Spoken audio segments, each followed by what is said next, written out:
Praise the Lord. Good morning. கர்த்தர் நல்லவர், அவர் கிருபை என்றும் உள்ளது. மத்தேயு 28:2 கர்த்தருடைய தூதன் வானத்திலிருந்து இறங்கி வந்து வாசலில் இருந்த கல்லை புரட்டி தள்ளி அதன் மேல் உட்கார்ந்தான்.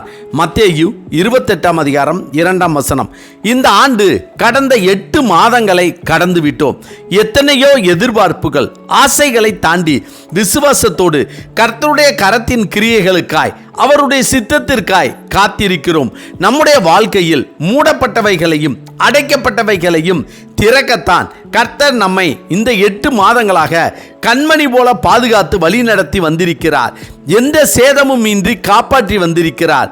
கடந்த மாதங்களில் நமக்கு கிடைக்க வேண்டிய நன்மைகள், எதிர்பார்த்திருக்கிற நன்மைகள் கிடைக்காமல் ஏதாவது ஒரு வழியில், அதாவது சத்துருக்கள் மூலமாகவோ அல்லது கர்த்தரே தம்முடைய நாமத்தின் மகிமைக்காக, தம்முடைய திட்டத்திற்காக வழிகளை அடைத்து போட்டிருக்கலாம். 100க்கு அதிபதியின் வேலைக்காரனுக்கு இங்கு ஒரு வார்த்தை சொல்ல அங்கு அவன் சுகமானான். லாசரு மரித்து போனான் என்றவுடன் ஆண்டவராய் இயேசு கிறிஸ்து இங்கிருந்து ஒரு வார்த்தை சொன்னால் அங்கிருந்து அற்புதம் நடந்திருக்கும், பிறந்திருக்கும். மரித்தவனை கல்லறைக்குள் வைத்து அடக்கம் செய்வதற்கு முன்பாகவே அவன் உயிரோடு எழும்பியிருப்பான். ஆனால் ஆண்டவராய் இயேசு கிறிஸ்துவின் சித்தப்படி, திட்டப்படி, அவருடைய நாம மகிமைப்படும்படியாக லாசருவை கல்லறையில் வைத்து கல்லால் மூடி வைத்த பிறகுதான் கல்லை எடுத்து போட செய்து லாசருவை உயிரோடே எழுப்பி மகிமைப்படுத்தினார். ஆண்டவராய் இயேசு கிறிஸ்து மரித்த பின்பு கல்லறையில் வைத்து பெரிய கல்லை புரட்டி வைத்தார்கள். அவரை அடித்தவர்கள், துப்பியவர்கள், குத்தியவர்கள் அந்த கல் திறக்கப்படாதபடி அதற்கு முத்திரை போட்டார்கள். மகதலேனா மரியாளும் மற்ற மரியாளும் இயேசு கிறிஸ்துவுக்காக காத்திருந்தார்கள். லாசருவின் கல்லறையை, அதாவது மூடப்பட்ட கல்லை அவர்களை கொண்டே அகற்றச் செய்து எடுத்து போட செய்து இயேசு கிறிஸ்து அற்புதம் செய்தார்.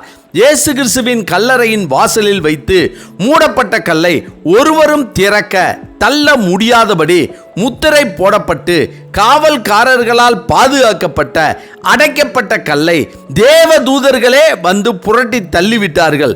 அவ்வாறு தள்ளப்பட்ட புரட்டப்பட்ட கல்லுக்கு பின்பாக அற்புதம் நடந்தது, அதிசயம் நடந்தது. தேவன் உயிர்த்தெழுந்தார். கர்த்தருக்கு பிரியமானவர்களே, நம்முடைய வாழ்க்கையிலும் நமக்கு 8 மாதங்களாக அற்புதத்திற்காக, அதிசயத்திற்காக, நமக்கு கிடைக்க வேண்டிய நன்மைகளுக்காக காத்திருந்தும் அந்த நன்மைகள் கிடைக்க விடாதபடி சத்துருக்களால் அடைக்கப்பட்டிருந்தால், நம்முடைய வாழ்க்கையிலும் அடைக்கப்பட்ட நன்மைகள் எல்லாம் திறக்கப்பட வேண்டும் என்று ஆண்டவராய் இயேசு கிறிஸ்துவுக்கு காத்திருந்தோமானால், அவர் இந்த மாதம் நம்முடைய வாழ்க்கையில் அடைக்கப்பட்டவைகளையும் மூடப்பட்டவைகளையும் தம்முடைய தூதர்களை கொண்டோ அடைத்த சத்துருக்களை கொண்டோ திறக்க செய்வார். அவ்வளவுதான். மூடப்பட்டவைகள் தான், அடைக்கப்பட்டவைகள் அடைக்கப்பட்டவைகள் தான் என்று முடிக்கிற தேவன் நம் தேவன் அல்ல. கூப்பிடுகிற குரலுக்கு பதில் கொடுக்கிற தேவன். மறைக்கப்பட்டவைகளையும் அடைக்கப்பட்டவைகளையும் மூடப்பட்டவைகளையும் திறக்கிற தேவன். நமக்கு கிடைக்க வேண்டிய நன்மைகளை யார் மூடி போட்டு வைத்திருந்தாலும், அடைத்து வைத்திருந்தாலும், கர்த்தர் அவர்களை கொண்டோ தம்முடைய தூதர்களை கொண்டோ தமக்கு சித்தமானவர்களை கொண்டோ திறக்க செய்து நமக்கு அற்புதத்தையும் அதிசயத்தையும் செய்ய வல்லவராய் இருக்கிறார்.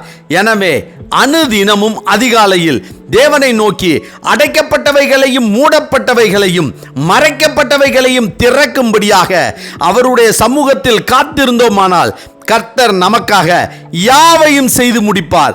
நாம் எதிர்பார்த்திருக்கிற அத்தனை நன்மைகளையும் தரும்படியாக நமக்கும் ஒரு தூதனை அனுப்புவார். நம்முடைய வாழ்க்கையிலும் அதிசயத்தையும் அற்புதத்தையும் செய்து இந்த மாதத்தை தடைகள் புரட்டப்பட்ட மாதமாக, நன்மைகள் திறக்கப்பட்ட மாதமாக மாற்றி நம்மை ஆசீர்வதிப்பார். ஆமென்.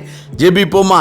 சர்வ வல்லமையுள்ள சேனைகளின் தேவனாகிய கர்த்தாவே, எங்களுக்கு கிடைக்க வேண்டிய நன்மைகளும் அதிசயங்களும் அற்புதங்களும் எந்த இடங்களிலெல்லாம் மூடப்பட்டு மறைக்கப்பட்டு அடைக்கப்பட்டு இருக்கிறதோ அந்தந்த இடங்களில் எல்லாம், அந்தந்த காரியங்களில் எல்லாம் எங்கள் தேவனாகிய கர்த்தர் எங்களுக்காக ஒரு தூதனை அனுப்பி தடைகள், மறைக்கப்பட்டவைகள், அடைக்கப்பட்டவைகளையும் தள்ளிவிட்டு நன்மையும் கிருபையும் அதிசயமும் அற்புதமும் எங்கள் வாழ்க்கையில் நடைபெற நீர் கிருபை செய்தருள வேண்டும் என ஆண்டவராகிய இயேசு கிறிஸ்துவின் இன்ப நாமத்தில் ஜெபிக்கிறோம் நல்ல பிதாவே. ஆமென், ஆமென். கர்த்தர் நல்லவர், அவர் கிருபை இன்று முழுவதும் நம்மோடு கூட இருப்பதாக. அம்மேன்.